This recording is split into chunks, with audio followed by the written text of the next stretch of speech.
skibidi skibidi skibidi. Mga salitang walang saysay na paulit-ulit na binibigkas ng mga kabataan. Ang nasa likod nito ay walang iba kundi si Skibidi Toilet, isang weirdong nilalang na may ulo ng tao sa loob ng inodoro na nakakagalaw sa kakaibang paraan. Ngunit sa likod ng mga nakakatawang memes nito, paano nga ba nauwi ang nilalang na ito sa ganitong miserableng sitwasyon? Kaya sa videong ito, tatalakayin natin ang kakaibang kwento ni Skibidi Toilet. Ano nga ba ang kanyang pinagmulan? At ngayon tutunguin natin ang kanyang magulong mundo.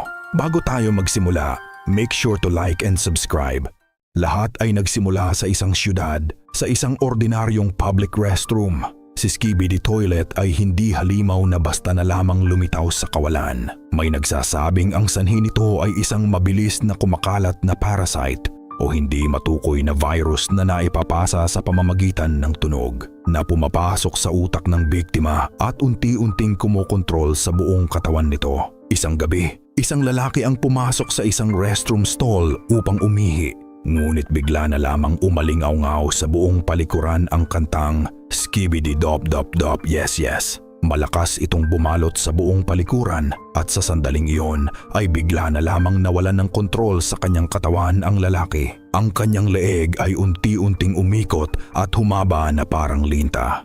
Habang ang kanyang spine at mga buto naman ay nagsimulang mag-twist at mag-deform ng sarili. Hanggang sa unti-unti siyang pinilit ipasok sa loob ng inidoro. At habang nangyayari ang mga ito, gising ang kanyang kamalayan.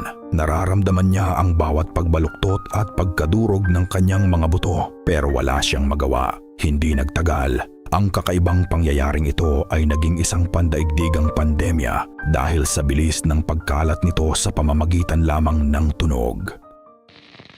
Ang sinumang makarinig ng nasabing kanta o kaya ay makakita ng isang Skibidi Toilet ay nanganganib na mahawa. Kapag nangyari iyon, unti-unti silang nawawalan ng kontrol sa kanilang isip at nagkakaroon ng matinding urge na pumunta sa pinakamalapit na banyo.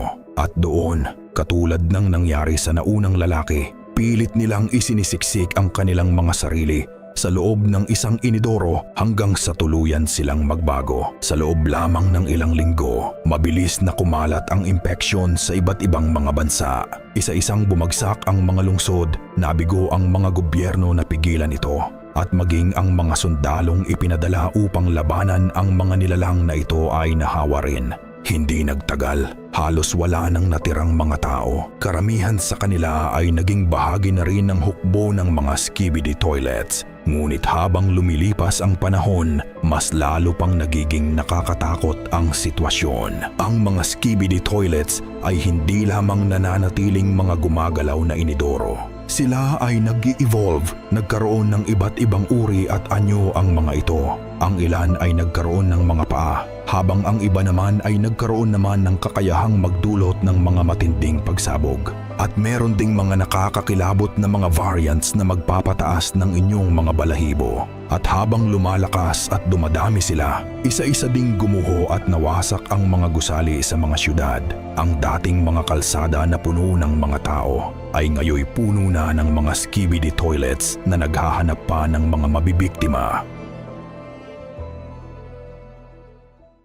Ngunit sa likod ng nagaganap na apocalypse na ito, may isang nilalang na pinaniniwala ang nagsimula ng lahat.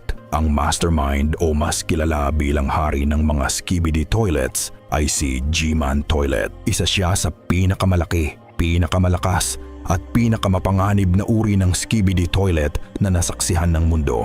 At hindi tulad ng karamihan ng kanyang hukbo, si G-Man ay hindi isang tao na nahawahan o na-convert ng virus. Ayon sa kwento, nagmula siya sa isang mundo na tinatawag na Astro Toilets, isang sibilisasyong binubuo ng mas advanced at mas makapangyarihang mga toilet beings. Doon, isa siyang mataas na opisyal o commander na namumuno sa kanilang mga puwersa. Ngunit sa hindi pa malaman na dahilan, iniwan niya ang kanilang mundo at nagtungo sa daigdig ng mga tao. At kasama niyang dinala ang virus na kalaunan ay naging sanhi ng pagbagsak ng buong sangkatauhan para kay G-Man. Ang mga tao ay hindi mga nilalang na dapat bigyang karapatang mabuhay. Sila ay mga resources lamang para sa kanya, mga buhay na maaaring gawing sandata. Kaya sa halip na lipulin agad niya ang sangkatauhan, pinili niyang ikalat ang virus at gawing mga skibidi toilet ang mga tao upang maging bahagi ng kanyang lumalaking puwersa. At habang palaki ng palaki ang kanyang mga nasasakop, mas lalo ring lumalawak ang kanyang impluensya sa buong planeta hanggang sa tuluyan ng mawala ng kontrol ang mundo dahil sa mga nilalang na kanyang nilikha. Habang unti-unting bumabagsak ang sangkatauhan at nanganganib ng tuluyang ma-extinct, dumating ang huling pag-asa ng mundo. Ito ay ang tinatawag na The Alliance, isang organisasyong binubuo ng mga robot na nilikha ng mga scientist mula sa iba't ibang panig ng daigdig upang pigilan ang tuluyang pagsakop ng mga skibidi toilets. Hindi sila ordinaryong mga makina. Bawat isa sa kanila ay nilikha para sa isang tiyak na layunin sa digmaan. Kabilang dito ang mga speakermen, mga robot na nagsisilbing artillery units ng Alliance. Gumagamit sila ng napakalalakas na sound waves upang kontrahin at gambalain ang mga nakaka-hypnotize na tunog na ginagamit ng mga skibidi toilets na gamit sa paggalat ng impeksyon.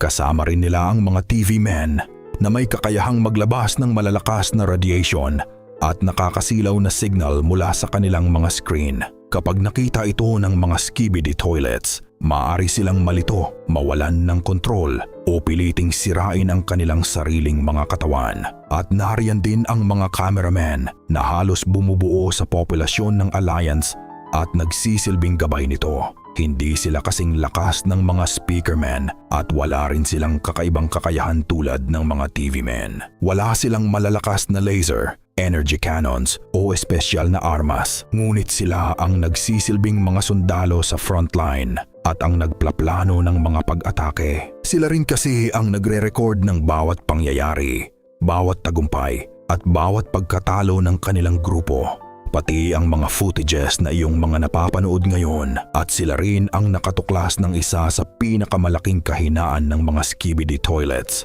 Dahil nakatali pa rin ang kanilang katawan sa mismong inidoro, marami sa kanila ang maaaring mapatay sa pamamagitan lamang ng pag-flush ng toilet. Kaya sa unang yugto ng laban, ito ang madalas nilang ginagawa, dahilan kung bakit nag-evolve ang mga skibidi toilets upang hindi sila madaling natatalo. Ang ilan ay naging mas malalaki, ang iba naman ay nagkaroon ng mga armor at iba't ibang kakayahan. At mula noon, mas lalo pang naging madugo at mapanganib ang digmaan sa pagitan ng Alliance at ng mga skibidi toilets.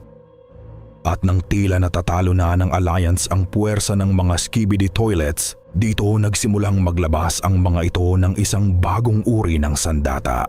Dahil desperado na sila at lubhang humihina ang kanilang puwersa, inilabas nila ang mga tinatawag na parasitic toilets, mga maliliit na skibidi toilet na may mga mechanical na paa na parang sagagamba na kayang umakyat sa mga gusali, pader at maging sa likod ng mga miyembro ng Alliance nang hindi agad napapansin. Kahit nagawa sa makina ang mga cameramen, speakermen at TV men, hindi pa rin sila ligtas sa mga parasitikong nilalang na ito. Hindi man sila naaapektuhan ng mga tunog na ginagamit ng mga skibidi toilets laban sa mga tao. Ngunit kapag nagawang makapasok ng isang parasitic toilet sa loob ng kanilang katawan, nagagawa nitong kontrolin at i-infect ang kanilang buong sistema.